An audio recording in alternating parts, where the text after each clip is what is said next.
Hey, young America, we need to talk. You may think this is uncool. You may even think it is bogus.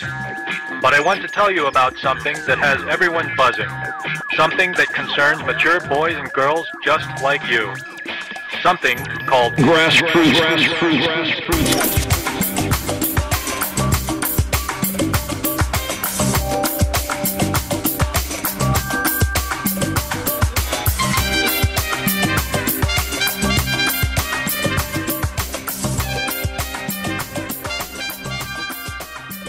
Hey everyone, this is Erin Ashley Simon. And this is Brandon Killabh Hall. And welcome to another episode of Grassroots Podcast, where it's not just about where you're going, where you are currently, but it's also about where you came from. And today we have a special episode because we drove 9 hours to come to this artist studio. Now, under normal circumstances, the audio sounds great. You guys have given us a lot of praise about it, but this is going to be a little different considering we're literally sitting in studio with our artists that we have on deck today. Now, I'm most excited about this, number one, considering we got to find a loophole in this whole no-fly zone shit, because we drove. And on top of it, again, it's not often you're let into the shady bat cave with someone so special as our guest today. Ladies and gentlemen, Royce the 5'9". What's going on, man? I want to thank you for having us in this little feng shui, Budokai-ass studio you got going on. This shit is nice, man. I ain't gonna lie, man. I could tell Royce made it. He's got mad candles lit in here. He's got African zebra rugs all over the place, man. I'm happy for you. I'm happy for you. How does it feel, Royce? It feels cool, man. It feels cool. I mean, I'm just, I'm one of those guys. I just like to record all the time, so try to make the studio as comfortable as possible because this is where I spend like all of my time. Yeah, all of my time. I know that. Anytime I call Royce is like, yo, what up? I'm in the studio, like, records at the desk, recording and shit. So I'm like, damn, I'm always in his way. Well, I've never been in a studio recording or anything, so I don't know that experience. So, like, do you basically just, like, you live here all Pretty much. Weeks upon weeks? Days upon days? Days upon days. I try to balance it between family. Okay. I got a lot of babies. I'm like a baby making machine, but what's the baby factor? So I try to balance it out. Maybe me and my boy here, me and my boy Brian, we'll do 3-4 days, okay. 3-4 days, and then I'll go home and rest 3-4 days and come back. Just do it in blocks. All right, that's dope. Now let's just get right into it. Who is Royce the 5'9"? Royce is a very complex individual at times. And then it gets really, really simple, The older I get and the more comfortable I become in my own skin, the more that Royce the 5'9" and Ryan Montgomery just becomes the same person. Like the older I get, the less I'm even turning on the Royce the 5'9" persona. It's just one guy, you know what I mean? And I just like to work. I want to take care of my family. All I want out of the game at this point is everything that I may have missed making mistakes in the past. I never wanted to be famous. That's not really like an important thing to me, but I want to make really good music that lasts. I want to make music that helps people get through things. And anything I got coming my way, man, I want it in its entirety. Well deserved. So now, thank you. Getting into that, because I think that's a big thing that a lot of artists struggle with. Me and Erin, we talk about it a lot. People like yourself that reach a certain level of stardom, you kind of are juggling now at this point, right? Like you have, Ryan Montgomery, the person that just wants to be normal and be accepted and just kind of live life carefree. And then you have Royce the 5'9", multi-platinum selling artist, and you have all these kind of issues that you deal with on a day-to-day basis. So I mean, when you're not recording and you can actually just be you and feel you at home, who is Ryan? Same person, pretty much. I mean, I'm the same person that's in here behind the mic. It's the same guy that just wants to be around family. I got this need now, man. It's like a need. It's almost like it's a part of my recharge process. When I go home, I'm all about the babies. That's why I stay here so many days, because I can't get shit done at the house. Yeah. Nothing. Like I can't write one lyric at my home, you know what I mean? Because it's part of that reason is I got girls, you know what I mean? Like I got 3 girls, man. So it's like they're very, very what's the word I'm looking for? Like they're very. I mean, outside of that, yeah, they're very commanding of my time. They want all of it. They want all my time. I know. I FaceTimed Royce one time, and his daughter was using his head like a jungle. Yo, I gotta call you back. I gotta call you back. I'm like, damn, Royce, all right. Yeah, so it's just like when I'm Ryan Montgomery at the house, it's like I'm the same guy that I am when I'm making raps, except I'm not writing them.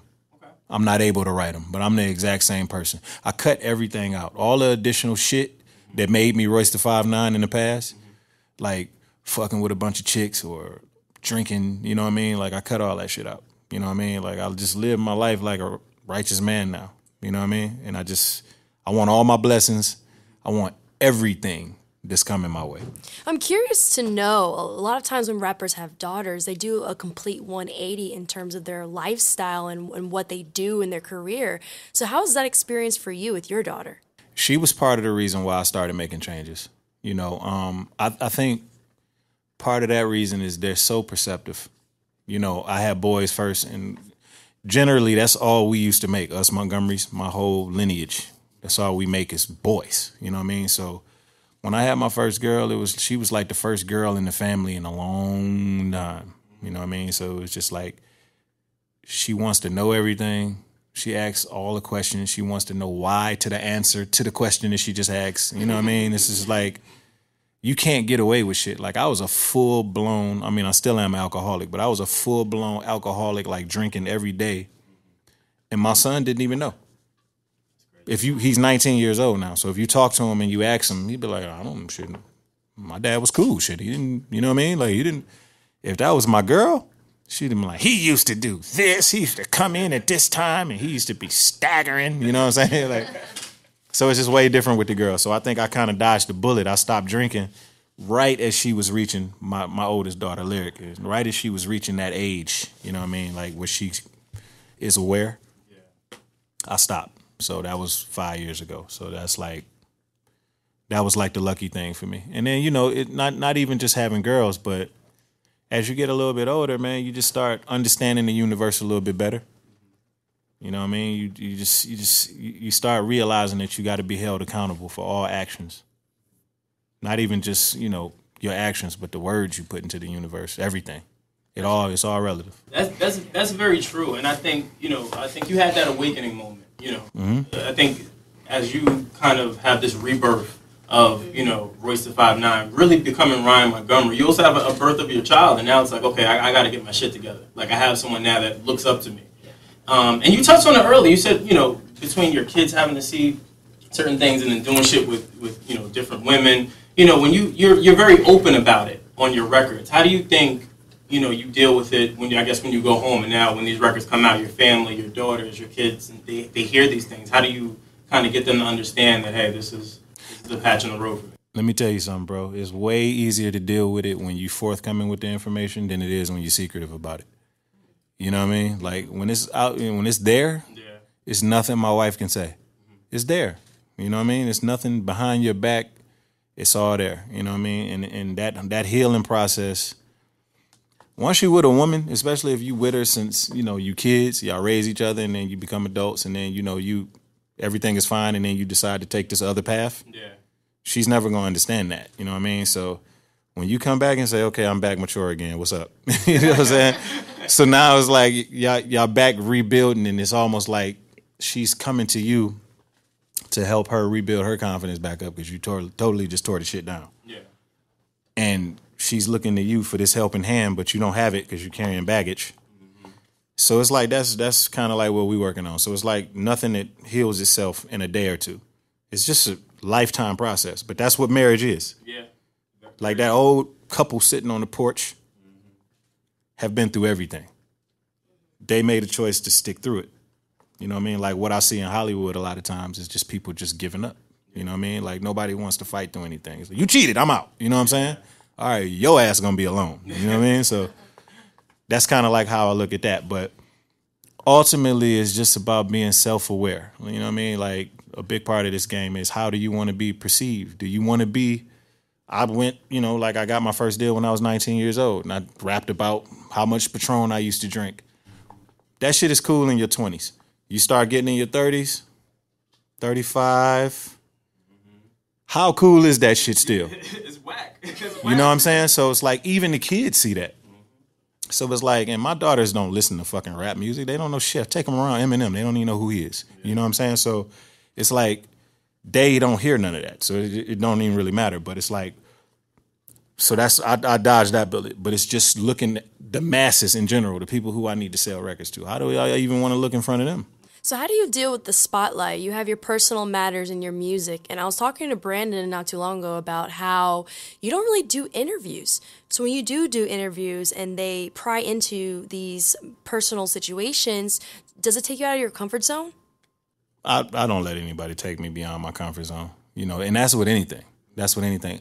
And it's only because I don't perform well under those conditions. In any condition, no matter what the situation is. If I'm next door boxing and he like, do one more set. No. No, I won't do one more set because I won't be able to walk all week and I won't be able to, you know what I'm saying? Like I won't be able to get my job done because my legs won't work.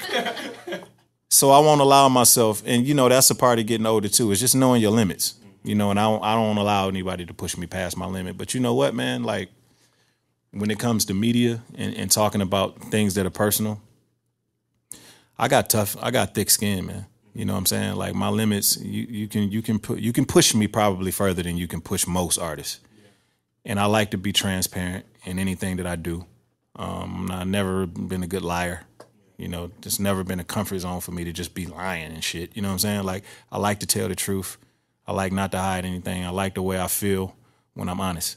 So that's how I am with my music. And I like the way I feel when I get things out. And that's why, you know, therapy is so important for me. You know what I mean? I agree. I think that's a good point. And, you know, again, just touching on it, I've known you for a while, and I always hear you speak about your father and how he was like, he was the stern person that kind of wanted and instilled these values in you and kind of getting your own and having your own mindset. Do you find yourself doing that now more so with your kids? Like, do you have your own little idiosyncrasies that you catch yourself saying, damn, that's what my pops used to say? Everything. Every single thing. Every single thing. If I yell at my son, it's like, I scare myself. Because, like, I'm like, Dad, is that you? You know what I'm saying? Like, I sound exactly like him. I mean, you know, we take on those mannerisms. You know what I mean? Like, I heard them and I seen them. I witnessed them for so long. All since, you know, from a baby all the way to about 18, 19, I lived with my dad. You know what I mean? So, I mean, I took on pretty much all of his characteristics. All of them. From being an addict on down. Everything. Pretty much the same person. Yeah, it's kind of like that moment where you realize, like, wow, my parents were right. Yeah, I'm my dad. Yep. You're like, damn, my dad really did know shit when he was telling me. I thought my dad was just, wow, like he knew it. But see, that's the difference with me. I thought my dad knew everything. I thought he knew everything. I thought he was like the smartest man in the world. I tried to understand how. How is this nigga so smart? I thought he knew everything. That's like a first. Like, maybe I'm just one of those stupid kids that just didn't listen to my parents. Well, yeah, that's how my son is. He's an idiot. I was one of those. My mom be like, yo, don't touch that. And I go touch it. She's like, now you're burned. Now you got 3rd-degree burns on your leg. Now. Okay, well, that's different. No, I didn't listen to him. I had to find my own way. But I did think he was the smartest. I thought he knew everything. He had the answers to everything. If I went to him about anything, Dad, why is this like this? Why is this? My daughter told me, like, recently, she was like, Dad, you're so smart. You know everything. And I was like, I sure do. You're right. I know every fucking thing. Feel great, It does. I enjoy it while it lasts because, you know, like, trust me, when she becomes a teenager, she's going to realize I don't know much of shit. Oh, man. And then when she starts dating, too, she's like, Dad, leave me alone. Like, when she bring me homework and shit, I'll just be like, when Royce used to bring me homework, he in college now. He used to bring me homework. I used to be like, yeah, I know how to do that. Yeah, just take it to your mom, though, man, because I got a phone call I got to I can 100%. I got a phone call I got to make. I know exactly how to do that shit, though. You take that to your mom, though. And then call him Sonny Jim. Yeah. So when we're kids, we act like we know everything that our parents aren't, right? And especially when you're having a very successful career, I assume that's probably the same. So when was that moment when you realized, like, dang, like, they're actually right? It's hard to put a finger on it, you know, because like I said, I felt like my dad knew everything. I distinctly remember in my early 20s really feeling like I should not be doing this. But, you know, they say the curiosity kills everything. You know what I mean? Like, sometimes you know it's not right, but your curiosity and then, you know, if everybody else is doing it, it's just kind of like that kind of thing. So I kind of fell into that. And I always, as a youngin', being accepted was a big thing for me. Like, I really wanted to be accepted. I wanted to be normal. My big brother was crazy. You know what I'm saying? He didn't have a lot of friends. He rebelled against everything. So I didn't want to be like that. I wanted to have friends. You know what I mean? Like, I wanted to be normal. So it's just like a few things that I did in my early 20s. I did it just because I felt like it was a part of it. Like drinking. Like, I started drinking when I was 21. First drink was with Dr. Dre and Eminem. Yeah, I get that because, I mean, you came in at 19, so being surrounded with Eminem and Dre, you probably had all these types of pressures. Is that, you know, what kind of led to the drinking? I mean, I was born an addict, you know what I mean? So when I started to drink, it was just like, it just clicked in. Oh, we got something else to be addicted to. Okay. Because I think my first addiction was hot sauce. My first addiction was hot sauce. No, I didn't. My mom put hot sauce on my thumb because I was a thumb sucker when I was a kid. Me too. Yeah, so my mom put hot sauce on my thumb. I guess that was supposed to stop me from sucking my thumb, but it just made me love hot sauce. So I love hot sauce. I was addicted to hot sauce, and I was addicted to chewing gum. Like, if I'm not chewing gum, I'm grinding my teeth. Shit, that's like a Snapple fact. Sidebar, that just lets me know. I often say that I have serial killer lists of my friends that could potentially turn into serial killers. With that said, Royce, my guy, man, but you just moved up a notch. I'm telling you, man. I'm crazy. I know I'm crazy. So when it came to your addiction and previous circumstances, do you feel like those experiences were driven by your need to fit in? Yeah, I think that's the mind frame I was in when I started drinking.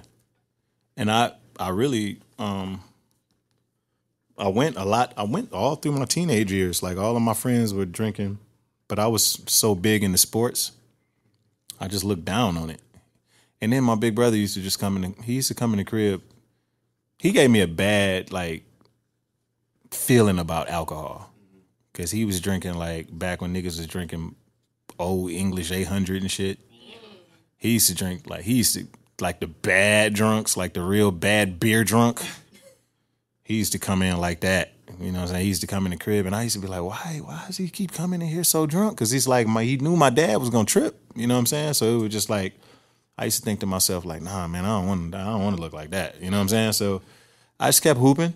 You know what I'm saying? And then it was like, once I got into the business, I traded my previous life of being an athlete in to be an artist. You know, so when I got, I was around Dre and all of them, and it was just like a comfort zone for me, you know, being around those kind of people who were working on that level, you know what I'm saying? And it wasn't like, yo, man, you need to be drinking, you know what I'm saying? I don't ever want to paint that kind of picture about them, you know what I mean? Like, it was just like, it was just around. Yeah, they weren't aware, first of all, and it was just around. It was just available, and it was like, you know what, man, let me try. Let me take a drink. You know what I'm saying? Like, I'm in such a great mood right now. I got Eminem to the right of me, Dre to the left. You know what I'm saying? Like, and it was just like I started drinking, and it was like a progressional thing from there. You know what I mean? It took a while. It took a while for me to really like it, and once I started liking it, it was just like it was on from there. Now, I'm terrible with birthdays and anniversaries, but you have something coming up real soon, don't you? Mm-hmm. September 13th. Now, how long does that make for you? 5. My guy. Ladies and gentlemen, Royce to 5'9". I met Royce at a very young age where Royce doesn't believe me because he said he doesn't remember, but Royce tried to beat me up. We argued about me going to the store getting liquor, and I stood up to him because he thought I was like a bellhop or some shit. And after I stood up to him, he said, I like you. Stick around. Legitimately, that's what happened. And then after that, Royce was just like the greatest person. Like, where were we at? We were in, it was by Kino's house. I remember there's a studio over there. I just remember it was me, Joe, you, Vicious. It was a studio in Jersey? Yeah. Bank House, you must be talking about. Yes. It was a house and it was a booth. I just remember it being a booth to the right hand of it. and you were playing these fucking amazing records. Amazing. I was just like, holy shit. This guy, who said he fell off? I'm confused. These records, and I was just blown away. I'm like, yo. That was actually Joe that said I fell off. Yeah. If you want to just be honest.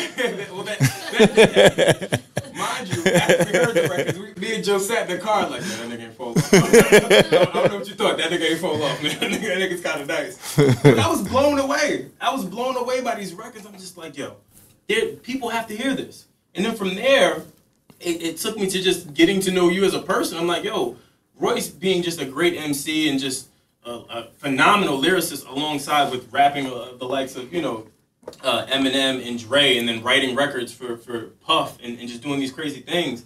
He's not really getting his just due out here. It's like, I was blown away by it. And then knowing you as a person, I was like, this guy's fucking cool, man. I don't get it. Well, thank you, man. Thank you. I appreciate it. I mean, it's not, that just goes to show it's not just about the music. It's about everything. You know what I mean? And everything has to line up. I always tell my boy B right there, a classic, like to make a classic album, I swear to God, I don't want to get too, like the universes, you know what I'm saying? Like, I don't want to get too crazy, but listen, man, a classic, I honestly feel like when a classic is made, things happen all at the same time.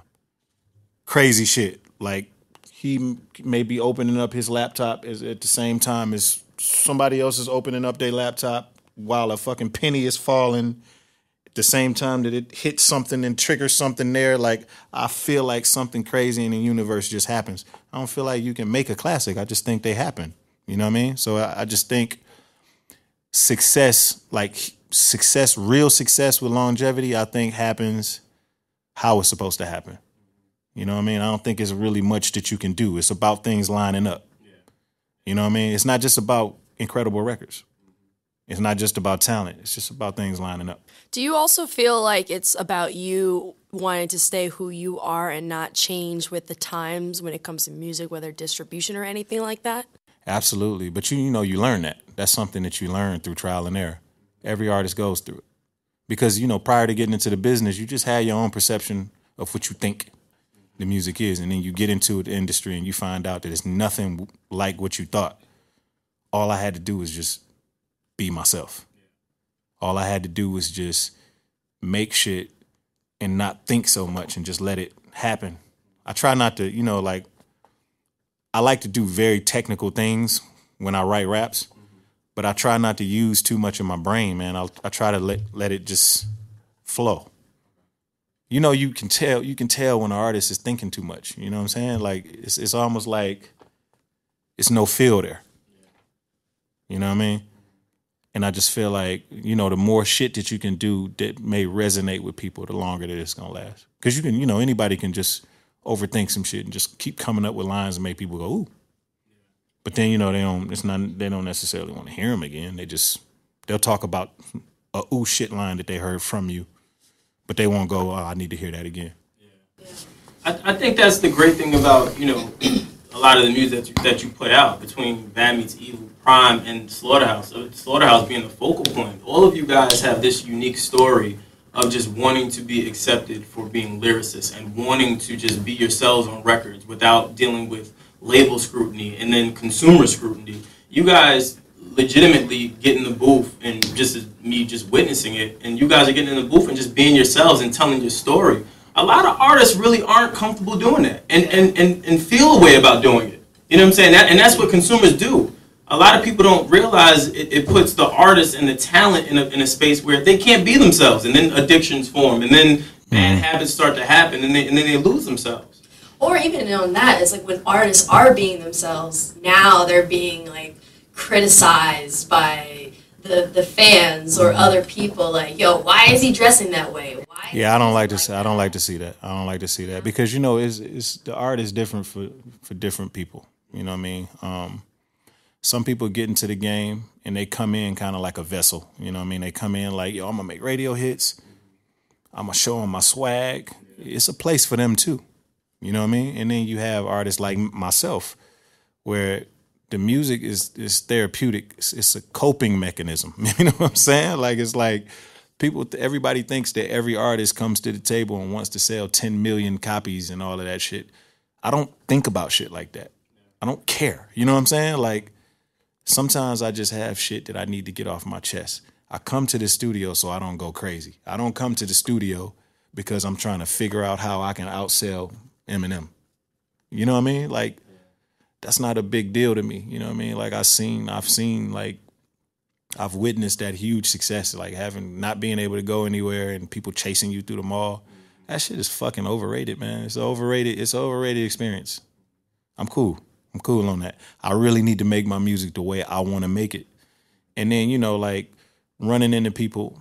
I just seen a kid the other day. I was out eating because I went to this art exhibit thing.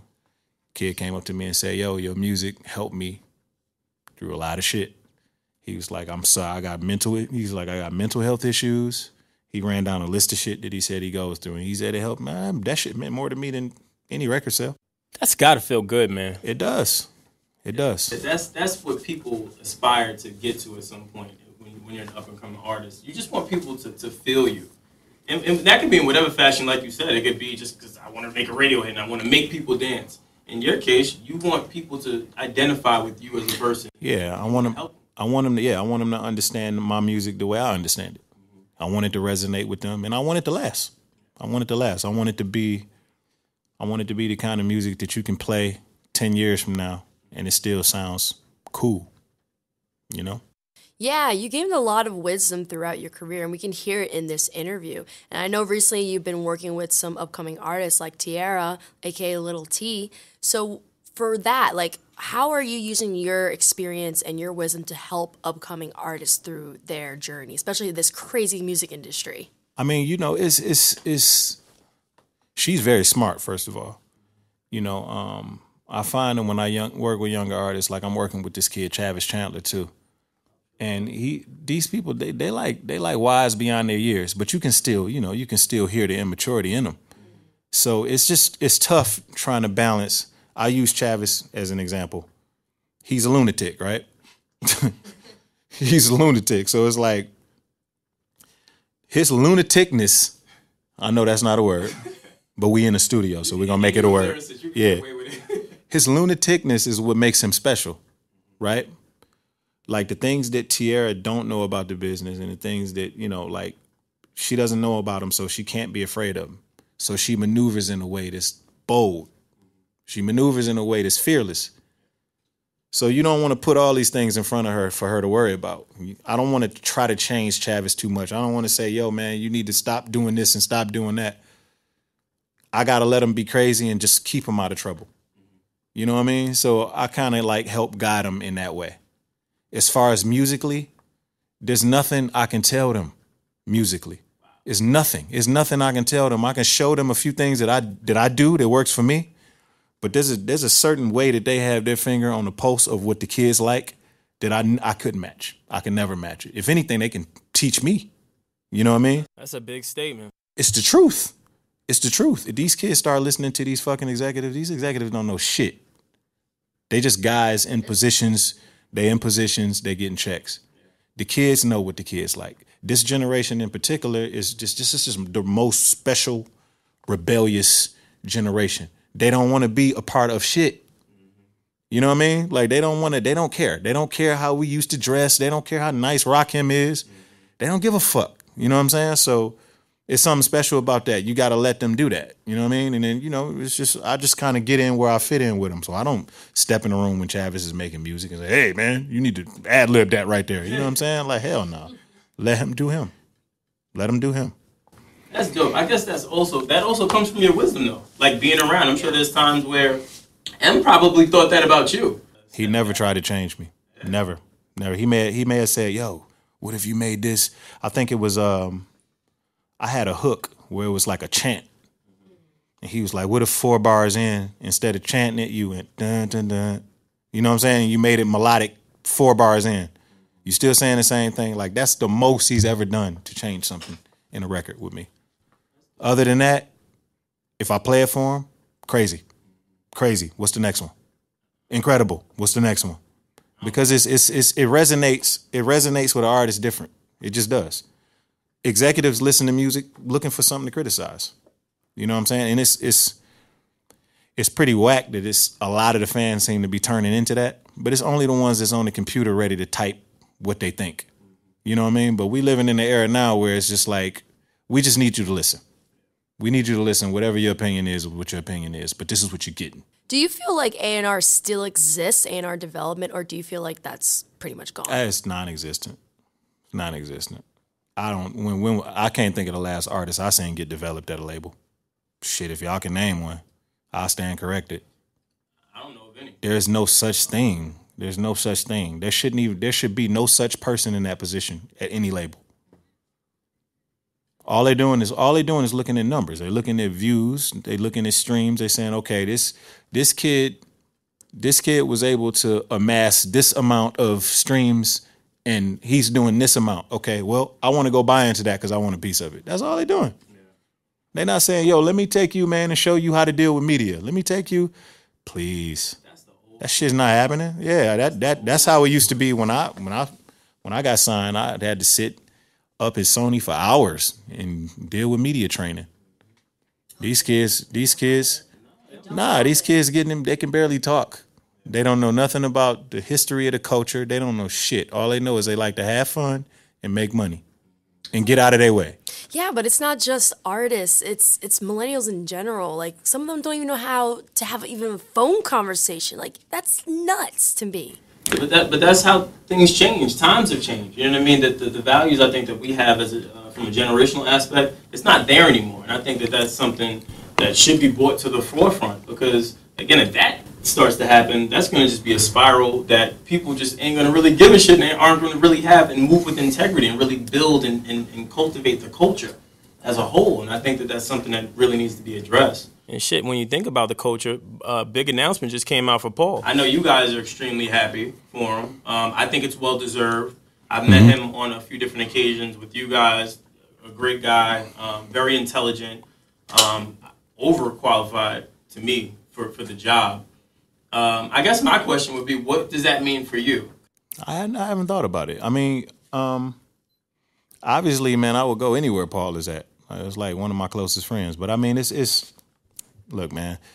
Before Paul was there, I would have been down to talk to anybody at Def Jam. You know, when the time is right. You know what I mean? Like, I'm not worried about nobody fucking up my projects because I move all of them. You know what I'm saying? Like, it's like I do all the groundwork myself now. I just have a vision, just like I have with Slaughterhouse, just like I have with Prime. It's just like there isn't going to be nobody in any position that can fuck it up. Yeah. We do it ourselves. You know what I mean? So Paul being over there, I think that's a great thing. I'm so happy for him. I haven't really thought about where I fit in that scenario. But I mean, I guess that's something to think about in the future. I just haven't thought about it yet. You know, I was just happy for him. Like, when he called me and told me that he was doing it, it was like he's no emotion.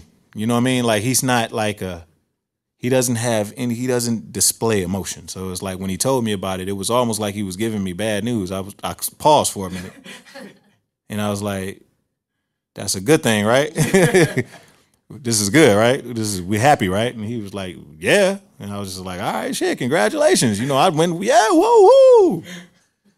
You know what I mean? So it's like, I told him, I know you're going to kill it, man. And he was like, yo, I hope so. You know, he had to hit me with the humble. But he knows what he's doing, man. You know what I mean? Like, the run that he went on just with Marshall alone, you know, just the Shady Records run where they were at their height, you know, alone, you know, Def Jam could stand and use one of those. Any label, any system. He showed where he's capable. He's very instrumental in all the decisions. He's not just sitting back. You know what I mean? He's like, I call him Clyde Shelton. I call him Clyde Shelton. He's the dude making the bombs. He's making the bombs and breaking out of jail. You know what I mean? So I'm happy for him. Dope. We actually have a fun question to ask you. So if you were in a position where, let's just say you worked at Def Jam, instead of being the artist, you're more so in the administrator role. Mm-hmm. If you could make a group at Def Jam that's similar to the impact that Slaughterhouse had, what would those artists, like, what artists would you have? Yeah, I like King Los, Fab. Yeah. Sci-Hi the Prince. Good choice. I'm gonna say Absol. Good choice. He's a sleeper. That's a Yeah. good choice. Yeah. I like those guys. If they could get together, that'd be crazy. I don't think they could take the real Slaughterhouse though. No, well, you didn't say that. No, I'm just throwing it out. Oh, okay, I'm okay. just throwing it out there. I'm thinking, I'm processing that. I'm like, whoa, let me. that's- Whoa, is that what I said? Okay, I didn't want you to think that's what I was saying. Now, let's not get too ahead of ourselves. Nah. But I mean, what's next for you, Royce? I'm working on the solo album right now. That I really been wanting to get out for a long time. One where I'm delving really, really deep into my history. As far as introspection and just how personal it is, it's probably how my first album should have sounded. You know, so I'm working on that now. It's called Book of Ryan. I'm looking to get that out as soon as possible. I'm also working on Prime, and we also working on Slaughterhouse too. Well, I wasn't going to ask about that, but since we're here, You wasn't gonna ask about what? the Slaughterhouse. I mean, it's the common thing. Y'all know that the world is waiting. Like people are. You said you wasn't gonna ask about it? No, I wasn't. And Why not? The reason I wasn't going to ask about it is because I feel like present day right now is the cliche thing between Joe making his comments, between Crook on Instagram, between Joel, and then it would be you. So I'm just adding to the fuel of this media mayhem that and or demand of people wanting Slaughterhouse. But since we're here, Yeah, I mean it's a work in progress. That's all. Everybody just passionate about it. That's all. Anytime you see comments being made, it's never that we don't get along with each other. Like, let me just get that straight and break that shit down so it can forever be broke. Everybody gets along with each other. Everybody is great. Sometimes you may have one member that wants to do it a little sooner than another member, and that causes a little bit of an issue. You know what I'm saying? But that's just passion. That's passion for the creativity. That's a great thing. So, you know, like it's a work in progress, and it will happen. It's just about when. That's all. And with me personally, speaking from my role in the group, I'm trying to figure out a way to roll everything out in a smooth way. Going from my solo project is hard for me to navigate from solo project to Prime to Slaughterhouse and win. And it's only hard because sometimes people demand a timetable from me that I can't give them. That's it. But in terms of it getting done, it will get done.